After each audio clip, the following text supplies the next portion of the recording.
Ces images sont le reflet d'un peuple qui s'insurge.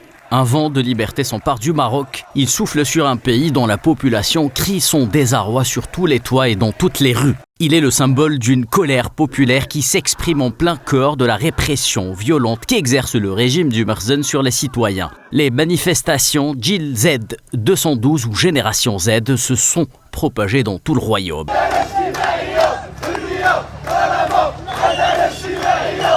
Effrayé par les mots et les gestes, le régime du Merzen ne fait pas dans l'originalité et préfère répondre aux aspirations de liberté des Marocains par la violence qui les érige en épouvantail de ses sombres perspectives. Mais ni les matraques, ni les paniers à salade, caricatures de forces de l'ordre prises de vitesse, ne sauront entamer la volonté et la vaillance de la rue. D'une part, le chômage, la dette publique, baisse du pouvoir d'achat, hausse des prix et déclassement des couches moyennes. D'autre part, santé, éducation, déclin. La réalité est crue. Selon le Haut Commissariat au Plan, un jeune sur 3 est au chômage. Le Maroc consacre à peine 6% de son PIB à l'éducation, moins de 6,5% à la santé, selon la Banque mondiale. Dans les hôpitaux, un médecin pour plus de 1600 habitants.